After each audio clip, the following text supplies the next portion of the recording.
All of Us This Book and All of Us Her Story are parallel stories. Play both to see how they overlap and what makes each unique.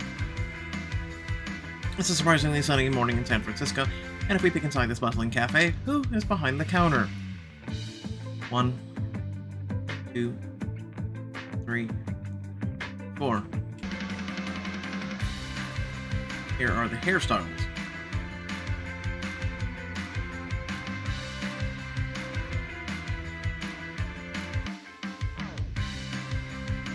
All done. How do you feel? Your name is Dex Lawrence. Chapter 1.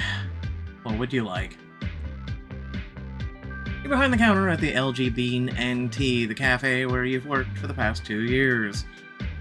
Thanks for the restock, but are you sure we can fit all of these in the pastry case? You better make them fit, and without squishing them, because it would be a sin to let my cinnamon rolls go to waste. Mateo, the cafe's chef and best cook you've ever met, helps you Tetris various muffins, danishes, and yes, cinnamon rolls in tidy rows. Let me do the top row. You're messing up with the system. Fine, just make my masterpieces look good. As you carefully slot more pastries into place, Mateo gives you a sidelong glance. So level with me. Do you think your crush will show up today? Mateo, my crush is a strong word. I can think a guy is cute without it being a crush. In theory, obviously, but we both know that's not what's happening here. Whoa, looks like Joe needs help with the second register. Get in there! Mateo suddenly snatches the last pastry out of your hands and shoves you towards an empty register at the counter. The line's not even that long. The word long dies on your tongue as you see why Mateo intervened, to make sure you get an order from the man who's heading right towards you. This is a single love interest book. We have number 1, 2, number 3. Number 2 kind of looking like a Wesley Snipes. I like Deadpool, the new one, by the way. Hi. He's just as gorgeous as always. From that strong jaw to the toned biceps peeking out beneath his sleeves and the warm smile he wears. It's too bad that, for all you know, he could be gorgeous and straight. That doesn't stop your heart from racing as his gaze meets yours. Hi. What would you like? You managed to steer clear of a completely gay meltdown and rattle off your usual customer greeting. Can I get a cold brew to go? A splash of lavender and vanilla, right? Hey, you remembered my order. Cute guy's dog. He managed to look away from those warm, beautiful eyes to smile down at the bulldog sitting beside him. How could I forget when you and this cutie come in every few days? Do you want some whipped cream for him too? Yes, please. You spray some whipped cream in a small cup and slide it across the counter. You scrawl the hot dog guy dad's name on a to-go cup because, yeah, you remember that too. His name is Brad. 1 cold brew with lavender and vanilla coming right up for Brad. Guilty as charged, and you are. And Dex. Here you go. As you add the splash of lavender and pass his drink across the counter, your hands touch. It's warm, electric, your whole body feels light, and for a moment, you forget to breathe. Thanks, you're a good one, Dex.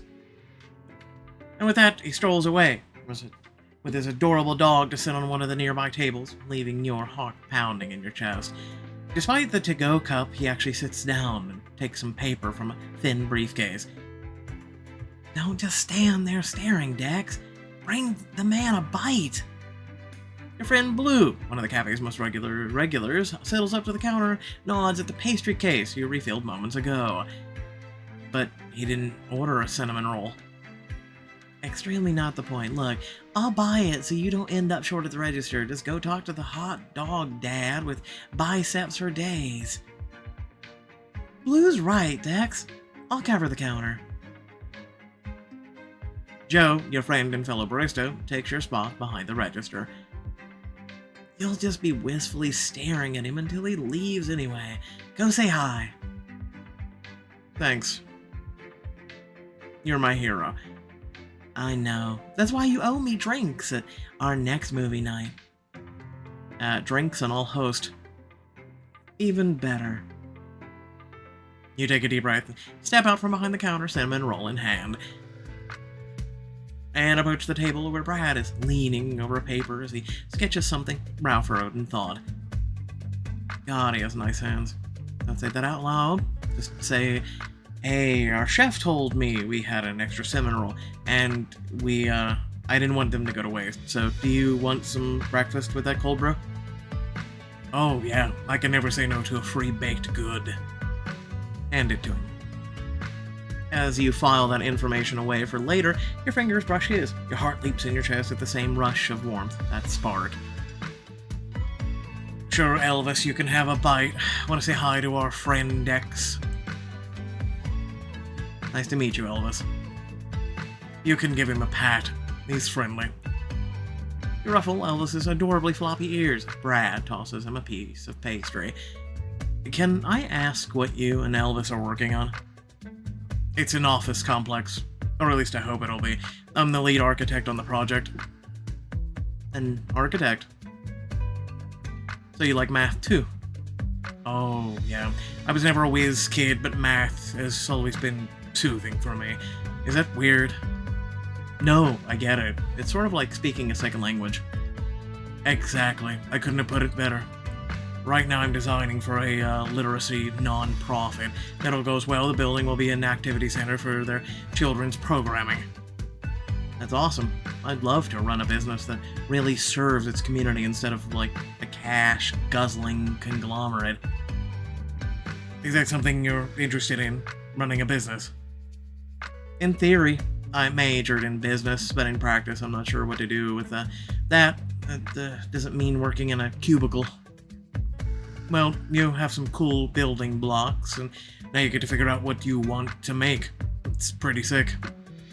Hearing a guy call your career prospects sick shouldn't be this endearing, but it's not your fault that he has a cute smile and a cute voice. I guess it kind of is, sick, but for now, I just help work the counter here. And it introduces me to my best friends. They're a good group. They keep things fun. That's behind you, only to see your friends turning away. Clearly they were spying, blue waves, grinning impishly. You got this! Sometimes at my expense. Things you now know about Brad. Smart, friendly, absurdly gorgeous, but as far as how he feels about you, he could be straight and looking for friends, anxiously sweating friends who can't stop staring at his biceps in my case. Speaking of my job, though, you've got to get back to it, I understand. I'll have to come bother you another day, then maybe we could split one of these incredible cinnamon rolls.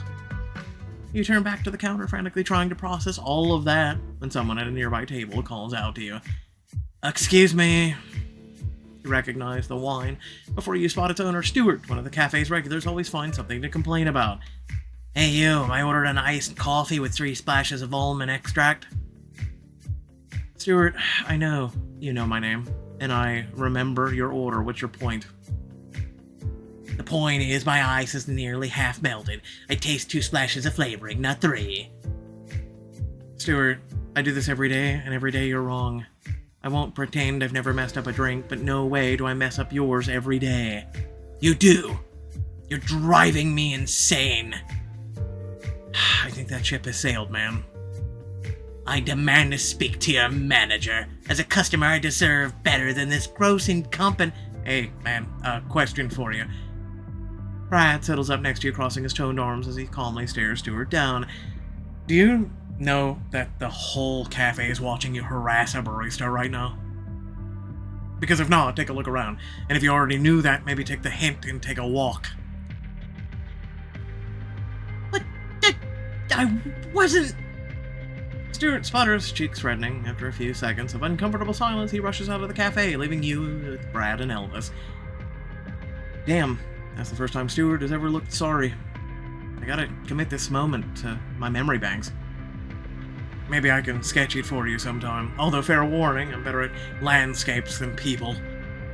He can draw me any damn thing he wants. Listen, I've gotta get to the gym before work. Will you be here tonight?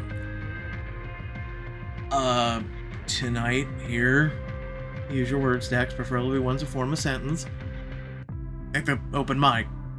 Seems like a good lineup. Okay, now you know what he's talking about. The cafe hosts a weekly open mic, and tonight, local artist happens to be playing. Oh, one who writes very catchy and very gay love songs. If Brad's excited about the lineup, he has to know that, right? There's no good way to ask without literally asking, but you're so preoccupied by the question that you stumble over your words. Yes, I'll be there. I'm real, patron of the arts. Instead of cringing the way you're doing inwardly, Brad just laughs.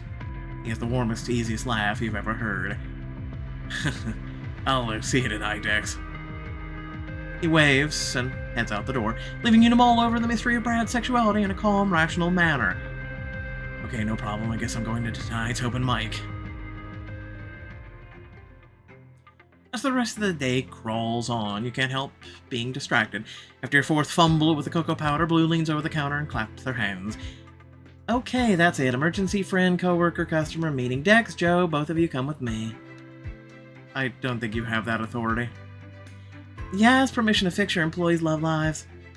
Yes, the cafe's manager glances up from where she's organizing bags of coffee beans. You can have 10 minutes and only to keep Dex from starting a fire. Again. That was one time. Blue drags you and Joe to sit at Alan's table. Alan, the straightest man you've ever known, found the cafe by accident last year while looking for a quiet place to write. Now the corner table is basically reserved for him. He moves his laptop and stacks of paper to make room for your friends. Any progress on the poem, Alan? I wrote a bunch today, but then I threw it all out, so... technically no. Alan, focus. There's no time for poetry. We need to unpack Dex's cozy little pastry date with Brad. It wasn't a pastry date. We just talked, which is something that I tend to screw up on an actual date. It was a good talk, though. He got Stuart off my back, introduced me to his dog. He even asked if I'd be at my open mic night tonight. That's amazing. Love is everywhere. You and Alan, high five. This is his favorite way to show support. You know what, Alan? Love is everywhere. I saw Jo having a coffee chat with her crush today, too. With Tess and her cool tattoos? You should have said. How'd that go? Good. I mean, I thought we were vibing, and she asked if I'd be at the book club tonight. But if she's straight, she might just think we're girlfriends now, in the most heterosexual sense of the word. I feel that. I still don't know a thing about Brad's sexuality. It's throwing me off that, they didn't sync MCs or anything. I'm just gonna stay with the same thing. It's one thing to find a hookup online, but in real life, the hot guys and girls don't always advertise their preferences. You're lucky if you find a good hot hookup, or even a hookup period online. Dex, please. Brad has been coming to a cafe for weeks. A straight man would have dipped after 2 seconds of Joe's disco pop playlist. I find offense with that. Plus, a cold brew with lavender and vanilla has to be the least heterosexual drink I've ever seen a guy order. They're judging our orders now, guys. I'm serious.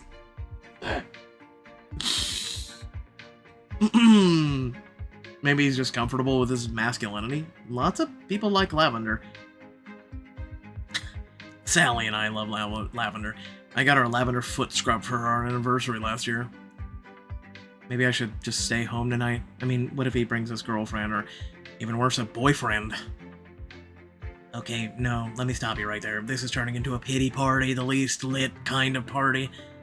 Mateo emerges from the kitchen, drags over a chair, straddling it to face you all. Somehow he makes the maneuver look cool.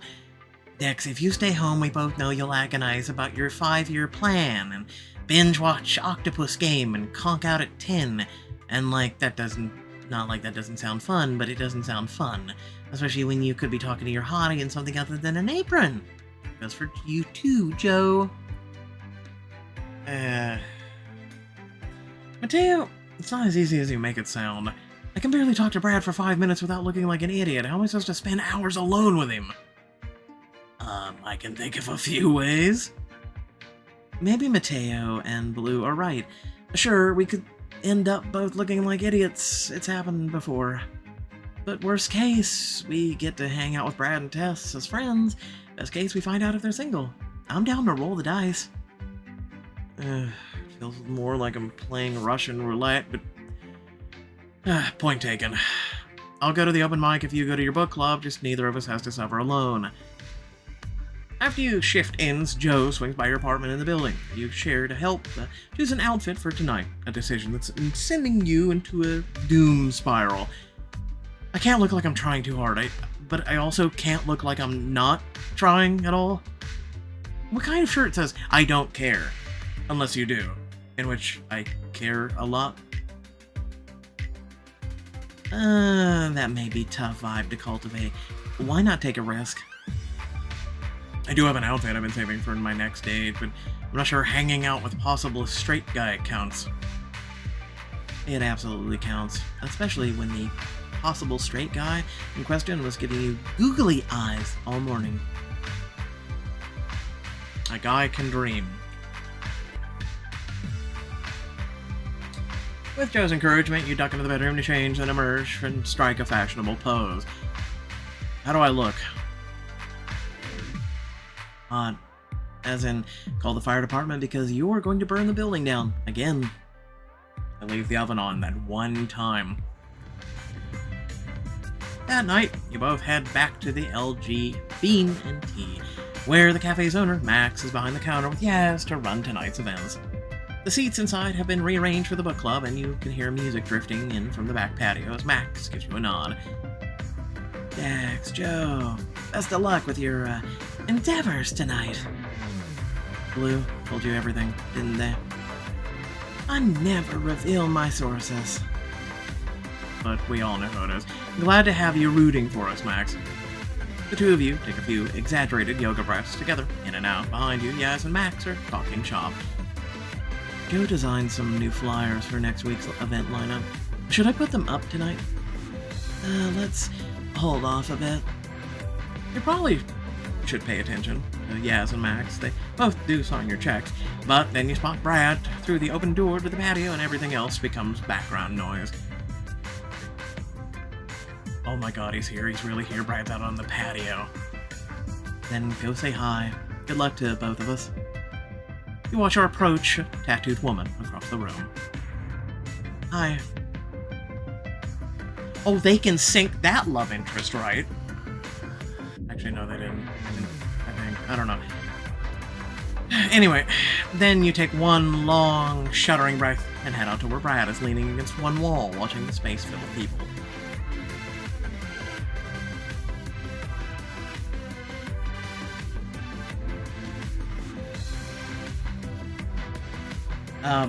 Hey, fancy seeing you here. Dex, I'd say the same, but I guess this is your workplace. He's wearing a colorful shirt that you've never seen before, with a few top buttons undone to expose a dark tank top underneath.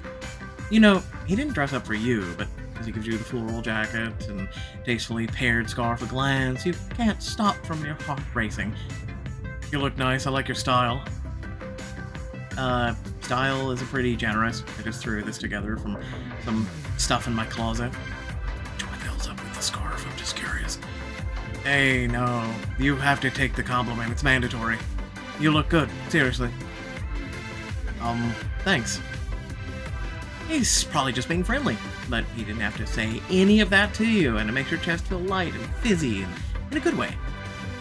I'm glad you're here. I was getting worried you wouldn't make it to open mic night.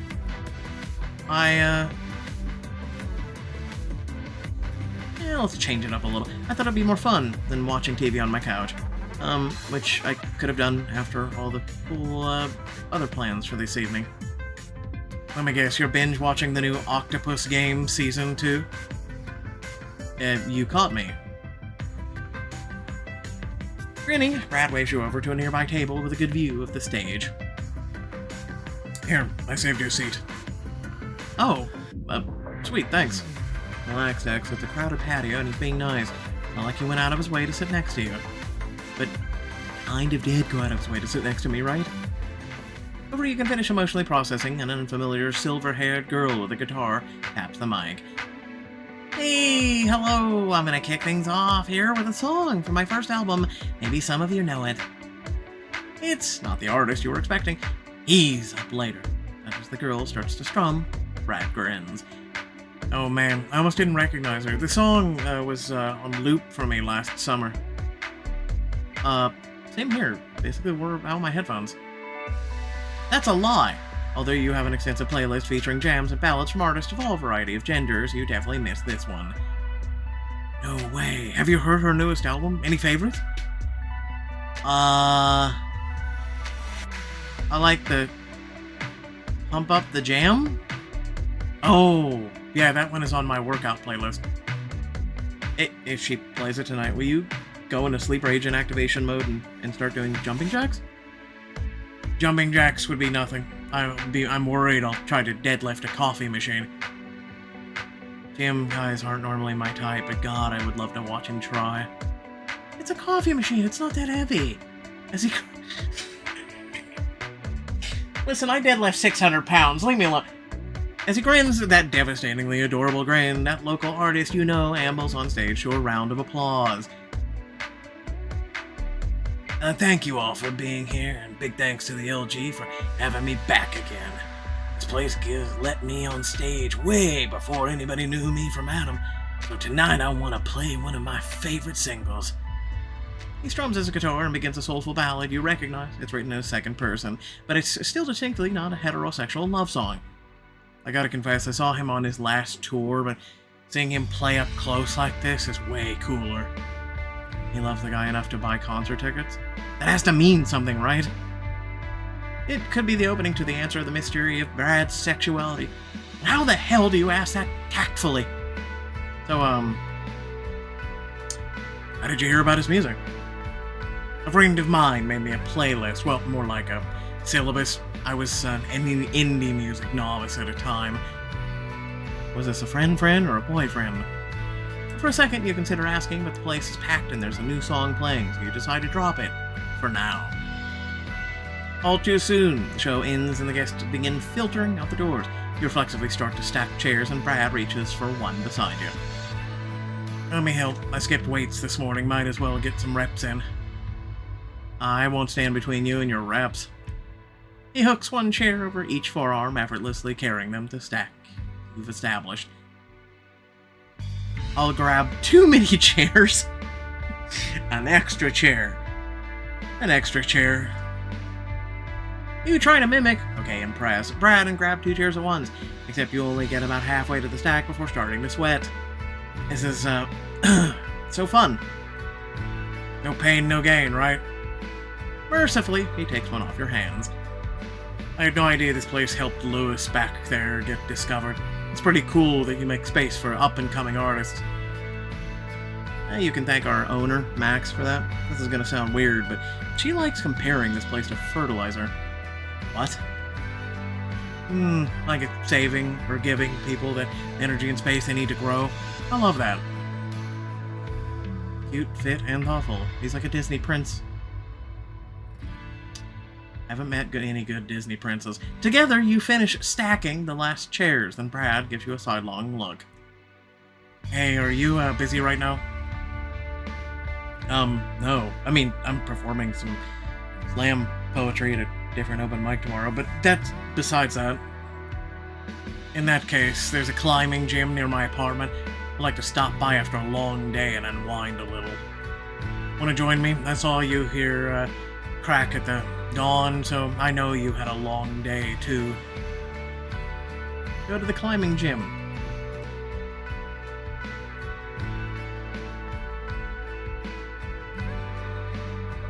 As long as you promise I won't fall. It's up to you, not me, but I can promise I'll catch you if you do. I can work with that. And now I'm kinda hoping he'll catch me. Your pulse slugs as he leads you out of the cafe and down the block to a climbing gym you've passed a few times but never visited. This late at night, the place is almost deserted. Brad grabs 2 harnesses from a locker. Then he does something that makes you think you've passed out and started dreaming. He takes off his shirt, exposing the tank top underneath.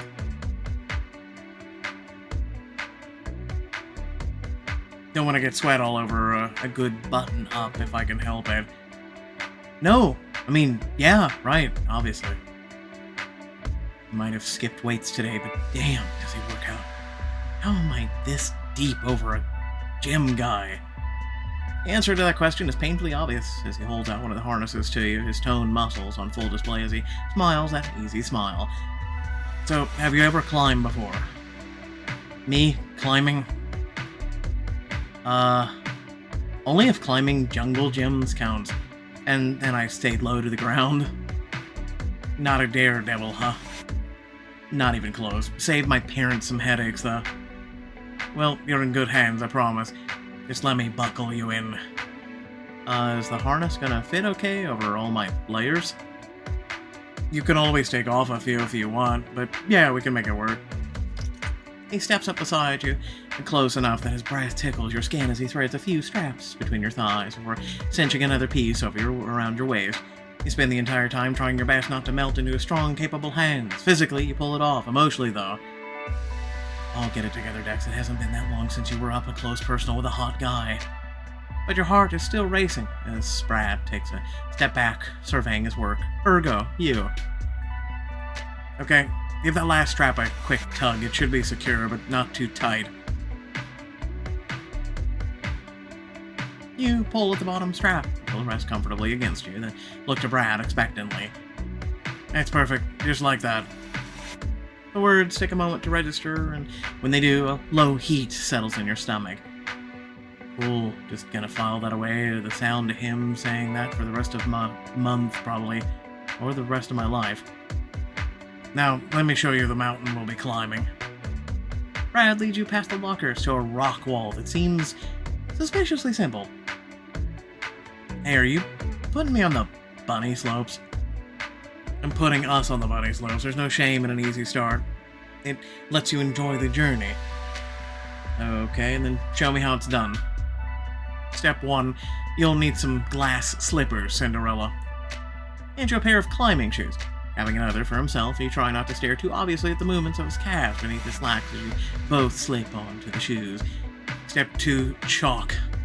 He points you to a small bin full of it.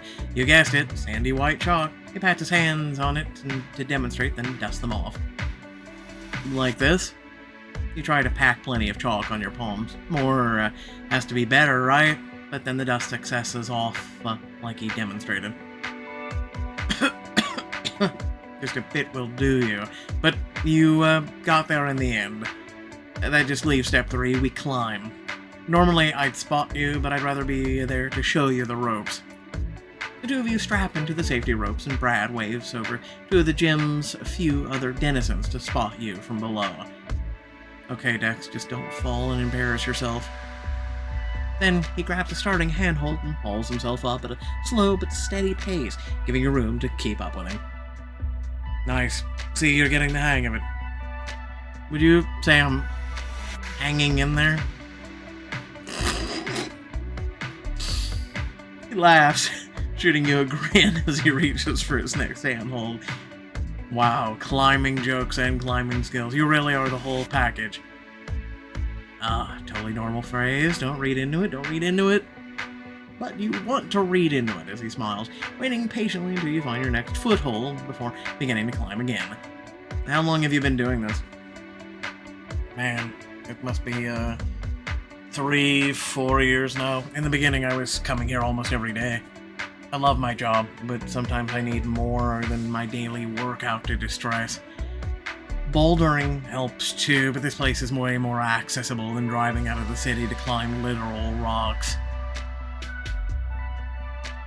I didn't realize the architect life was so stressful.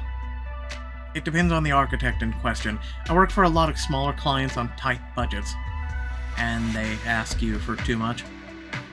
It's more that I really want to give them what they're asking for, and sometimes I can't, on purely logistical level. And when the client is a non-profit or local arts organization, I hate having to tell them no. Yeah, that must suck. Climbing some fake rocks it helps, though. Before you know it, you're near the top of the wall. Brad swings himself up first, then looks down at you, his eyes sparkling. You up for a challenge? Depends on the challenge, because I'm not afraid of heights, but we're pretty, we're up pretty high. It's nothing scary. There's just a little tougher stretch in the middle that can take us to the top. If you want to try it, you'll need to jump a little, but you're not in any danger with that harness on. It's a real adrenaline rush, I promise. Okay, I trust you. You size up the stretch of climbing wall Brad indicates, and for a moment, you almost regret that trust. Here goes nothing. You eye the next handhold and push yourself off the current one as hard as you can. Grab the air, grab the handhold. You leap, reaching as far as you can, and your hand connects with the next handhold. With a triumphant whoop, you haul yourself up to the top of the wall where Brad is waiting. He reaches out to steady you, one of his hands gripping the strap again around your waist, and you feel the small touch echo through every inch of your body. Congrats on making it to the top of the world. Feel good, right? I do sort of feel reborn. You're barely inches apart as he grins at you, a thin sheen of sweat glistening off his toned body. It's the magic of endorphins. It's not just the endorphins, but I'll take what I can get. Now comes the second best part, getting down. He shows you how to grip your safety rope, his strong hands brushing against yours. Just jump and rappel down in 1, 2, 3. Come and get me, gravity! Together you rappel down the wall and a fluid drop that leaves you breathless, and not just because Brad keeps smiling at you. As you slowly catch your breath, you both unclip your harnesses and store them back in the lockers. Thanks for showing me the ropes tonight, literally. Don't forget your climbing shoes. Always happy to indoctrinate a newbie. Do you need a ride home? My place is actually just down the block. I started working at the cafe to begin with. Then let me walk you there. I could use the fresh air. He shrugs his shirt back on and holds the door open for you as you head outside. You walk outside side by side and down the quiet street until you reach the front of your building. Hey, it was fun. You're a great barista, but it was nice to hang out with you when you're off the clock. Yeah. I'm glad you appreciate my barista talent. And no matter what my coworkers tell you, I'm also great in the kitchen. Super, safe. There's obviously a story there, and I will be asking them about it. Will you be at the LG Bean tomorrow? Considering that it's my sole source of income, all signs point to yes. He nods, and for a second, the air thickens with tension. For one wild moment, you consider leaning in, until he salutes. Everybody salutes nowadays. I'll be in for my cold brew tomorrow, then, and maybe I'll send you one of my Lewis playlists. He jogs away, and the moment he's gone, you can't help it. You do a goofy little victory dance on the sidewalk. This might be just friends thing, but either way, it feels like the start of something good. The next morning, you're a few minutes early for work, as usual, but with an extra spring in your step. Don't worry, that's about to be ruined. Brad usually comes in bright and early. Maybe I'll see him, so... But when you reach the door, you stop dead in your tracks. There's a paper taped to the glass. Eviction notice. No way. This is a joke, right? I'm on a hidden camera show, and this is a deep, unfunny prank. The door opens. Max steps outside, sees you seeing the notice, and you can tell from her expression that this is a very, very real. Damn. I didn't want you to find out this way. Well, I didn't want you to find out at all, but here we are. Find out what, Max? Come inside, kid. It's past time we all talked. The cafe is packed with the whole staff, plus Blue and Alan, who usually show up before opening to hang out. Max clears her throat as you slip inside to seat beside Joe. I'll get to the point. A few months ago, the landlord raised our rent on this space by more than we can sustainably afford. I thought I could make it work at first. Hell, I've kept this cafe open through the AIDS epidemic and recession. I can handle a few bills, but we only have so much cash to spare. I fell behind on payments, and when you're my age, you get it good at knowing when the party's over. I'm so sorry, everyone.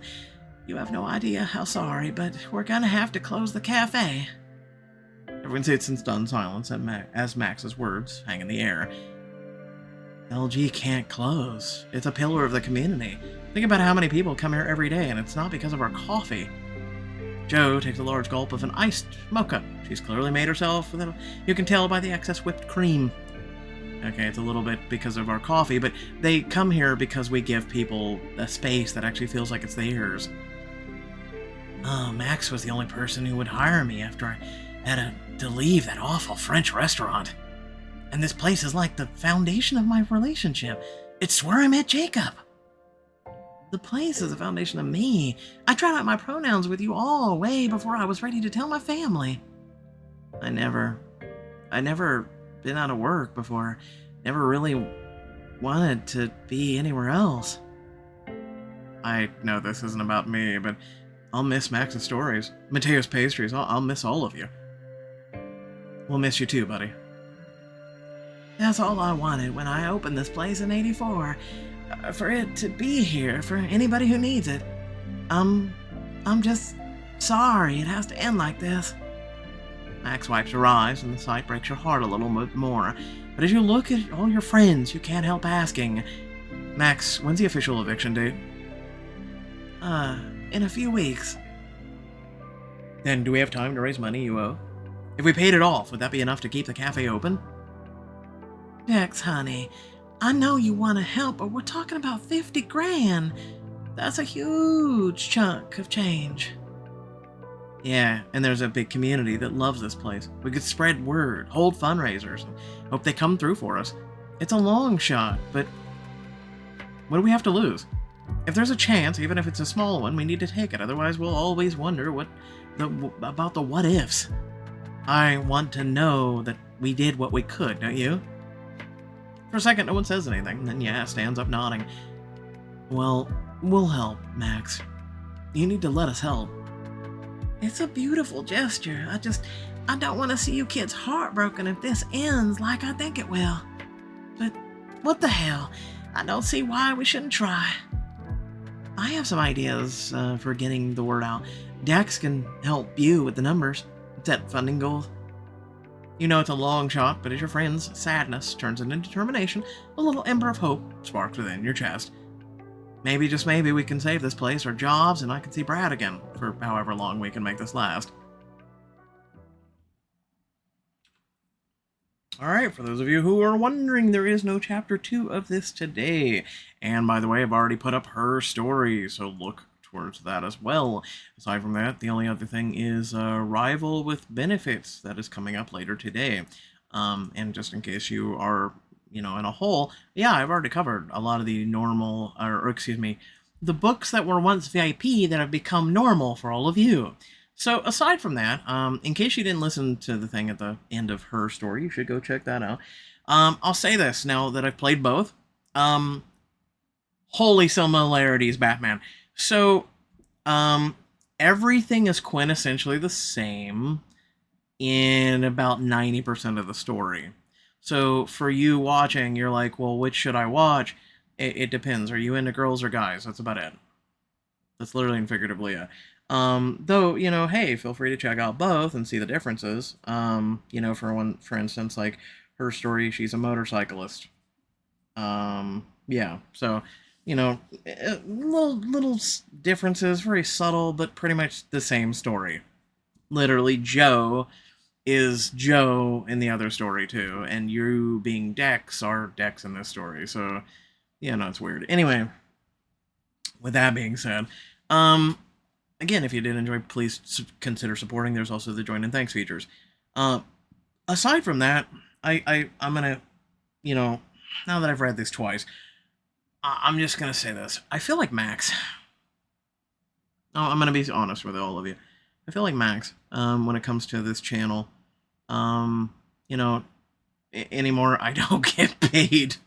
I don't think people realize. I don't get paid to do this job, and then I end up spending, $16 a month on VIP, and then, like, for instance, any games that come out, right, I have to pay out of pocket for those and everything else, and so...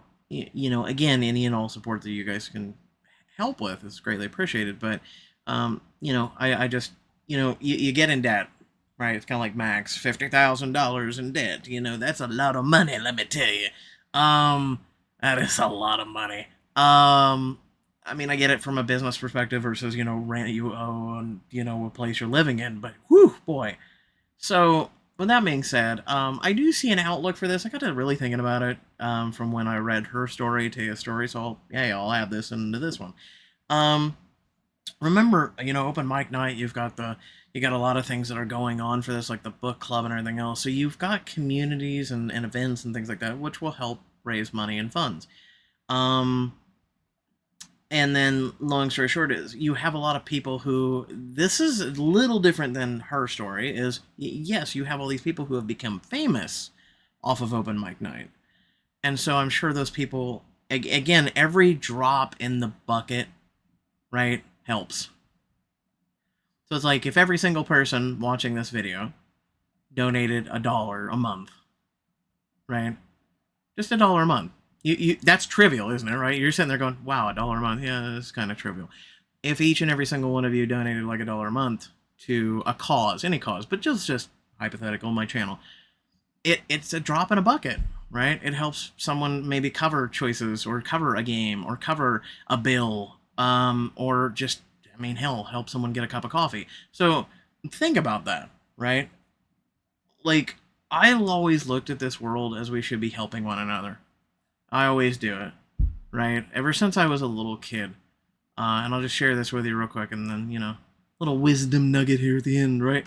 As a kid, I would always save up my change, right? And then, the Salvation Army guys that would stand outside the stores and ring the bell, right? I would always go up and give them my change. And I would think about how long they would be out there, and typically when I was a kid, they would be out there from like, say October all the way to like December-ish. And so I'd be like, okay, how much change do I have? And I would go up there and I would give them a portion of my change until I didn't have any change left. And this would be like school lunch money or whatever change I could get my hands on. I would always give those to that organization, because it just felt good. It felt good. It felt good when I raised funds on our Twitch channel for a few charities and things like that. I've done all those things in my life, and I'm glad that I have. There's a lot of things that I just don't talk about that I have done. So, but yeah, no, I think we should be helping out one another more and more. And yeah, I don't know. I just wish we could make the world a better place. Anyway, thanks for watching. Catch y'all later. Peace out.